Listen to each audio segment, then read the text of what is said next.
ഈ റമദാനിന് വൈറലായിട്ടുള്ളൊരു വിഭവമായിരുന്നു egg lollipop. അപ്പം അത് എങ്ങനെ ഉണ്ടാക്കുന്നതെന്ന് നമുക്കൊന്ന് നോക്കിയാലോ.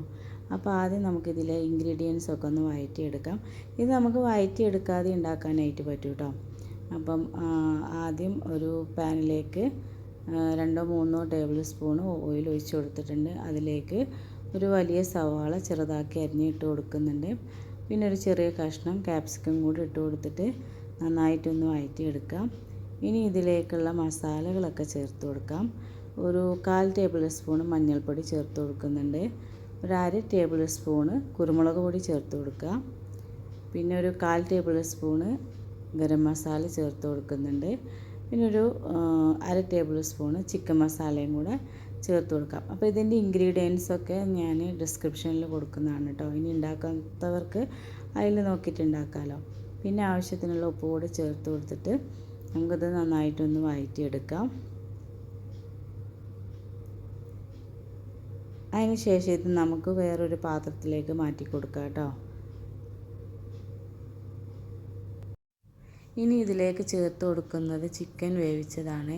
അപ്പോൾ ഒരു 1/4 കിലോ ചിക്കനാണ് ഞാനിവിടെ എടുത്തിട്ടുള്ളത്. അതിലേക്ക് മഞ്ഞൾപ്പൊടിയും ഉപ്പും ഇട്ട് വേവിച്ചെടുത്തിട്ട് ചെറുതാക്കി ഒന്ന് ക്രഷ് ചെയ്തെടുത്തതാണ്. അതുകൂടെ ചേർത്ത് കൊടുക്കുന്നുണ്ട്. ഇനി ചേർത്ത് കൊടുക്കുന്നത് ഒരു വലിയ കഷ്ണം ഉരുളക്കിഴങ്ങാണ്. അതും ഇതേപോലെ തൊലി കളഞ്ഞിട്ട് ഉപ്പും കുരുമുളക് പൊടിയും ചേർത്തിട്ട് ഒന്ന് വേവിച്ചെടുത്താണ്. അതുകൂടെ നമ്മളിതിലേക്ക് ചേർത്ത് കൊടുക്കുന്നുണ്ട്. ഇനി ഒരു 1/4 കപ്പ് മല്ലിയില കൂടി ചേർത്ത് കൊടുക്കുക. പിന്നെ ഒരു ടേബിൾ സ്പൂണ് കെച്ചപ്പ് കൂടെ ചേർത്ത് കൊടുത്തിട്ട് ഇതൊന്ന് നന്നായിട്ട് മിക്സ് ചെയ്തെടുക്കുക. ഇപ്പം നമ്മുടെ എഗ് ലോലിപോപ്പിനുള്ള ഫില്ലിംഗ് ഒക്കെ ഇവിടെ റെഡി ആയിട്ടുണ്ട്. ഇനി നമുക്ക് ഇതിലേക്ക് വേണ്ട എഗ്ഗൊക്കെ ഒന്ന് സെറ്റാക്കി എടുക്കാം. ഒരു 7 ചെറിയ എഗ്ഗാണ് ഇവിടെ ഞാൻ എടുത്തിട്ടുള്ളത്. അത് നന്നായിട്ട് പുഴുങ്ങിയെടുത്തിട്ടുണ്ട്. ഇനി ഇത് 4 സൈഡും ഇങ്ങനെ ഒന്ന് വരഞ്ഞു കൊടുക്കുകയാണ്. പിന്നീട് വേണ്ടത് മൈദപ്പൊടി ഉപ്പും വെള്ളവും ചേർത്ത് ഒന്ന് ലൂസ് ബാറ്ററാക്കി കലക്കിയെടുത്തതാണ്. പിന്നെ ബ്രെഡ് ക്രംസ് ആണ് ഇതിന് വേണ്ടത്. അതും കൂടെ ഒരു പ്ലേറ്റിൽ എടുത്ത് വെച്ചിട്ടുണ്ട്. അപ്പം ആദ്യം മുട്ടയിലേക്ക് നമ്മൾ ഐസ്ക്രീമിൻ്റെ സ്റ്റിക്ക് ഒന്ന് കുത്തി കൊടുക്കുന്നുണ്ട്. ഇനി കയ്യിൽ എണ്ണ തടവിയിട്ട് മസാല കയ്യിൽ ഒന്ന് നന്നായിട്ട് പരത്തിയെടുക്കാം. എന്നിട്ട് എഗ്ഗിൻ്റെ എല്ലാ സൈഡിലേക്കും ഈ മസാല ഒന്ന് ഫില്ല് ചെയ്ത് കൊടുക്കുക.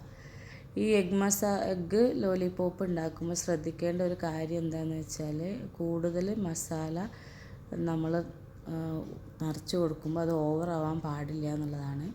അപ്പോൾ ഞാൻ ആദ്യമൊക്കെ ഉണ്ടാക്കിയത് നന്നായിട്ട് വന്നിട്ടുണ്ടായിരുന്നു. എല്ലാത്തിലും കുറഞ്ഞ മസാല മാത്രമേ ഞാൻ ഇങ്ങനെ റോൾ ചെയ്ത് കൊടുത്തിട്ടുള്ളായിരുന്നു. പക്ഷേ 2-3 ലാസ്റ്റിലുള്ളതൊക്കെ മസാല കൂടിപ്പോയിട്ട് ഞാനിത് ഫ്രൈ ചെയ്യുന്ന സമയത്ത് നന്നായിട്ട് എണ്ണ കുടിച്ചിട്ടും അതിലെ മസാലകളെല്ലാം എണ്ണയിലേക്ക് വന്നിട്ടും ഉണ്ടായിരുന്നു. അപ്പോൾ അതൊന്ന് ശ്രദ്ധിക്കുക. ഒരു 1.5 ടേബിൾ സ്പൂണ് മസാല എടുത്തിട്ട് പിന്നെ നന്നായിട്ടൊന്നിങ്ങനെ പരത്തി കൊടുത്താൽ മാത്രം മതി. കൂടുതൽ ഫില്ലിങ് വേണ്ട. അപ്പോഴേ എഗ് ലോലിപോപ്പ് റെഡി ആയി കിട്ടുള്ളൂ കേട്ടോ. അപ്പോൾ എനിക്ക് പറ്റിയ മിസ്റ്റേക്ക് ഒന്നിവിടെ പറഞ്ഞതാണ്.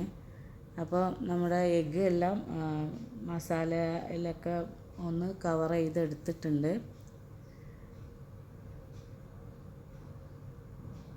ഇപ്പം അതിൻ്റെ ഫില്ലിങ് എല്ലാം 4 സൈഡിലും ആക്കി ഒട്ടിച്ച് കൊടുത്തിട്ടുണ്ട്. ഇനി ഇത് നമ്മുടെ മൈദയുടെ ബാറ്ററിൽ മുക്കിയിട്ട് ബ്രെഡ് ക്രംസിലും കൂടെ മുക്കിയിട്ട് നമ്മൾ എണ്ണയിലിട്ടിട്ടൊന്ന് ഫ്രൈ ചെയ്തെടുക്കുകയാണ്. ഇപ്പോൾ കണ്ടില്ലേ, ഞാൻ എടുത്തിട്ടുള്ള 7 കോഴിമുട്ടയും ഇങ്ങനെ കവർ ചെയ്ത് എടുത്തിട്ടുണ്ട്. എല്ലാ ഫില്ലിങ്സും കവർ ചെയ്തെടുത്തിട്ടുണ്ട്. ഇനി മൈദയുടെ ബാറ്ററിൽ ചെറുതായിട്ടൊന്ന് ഡിപ്പ് ചെയ്ത് കൊടുക്കുന്നുണ്ട്. എന്നിട്ട് ബ്രെഡ് ക്രംസിലും കൂടെ ഒന്ന് മുക്കി കൊടുക്കുന്നുണ്ട്.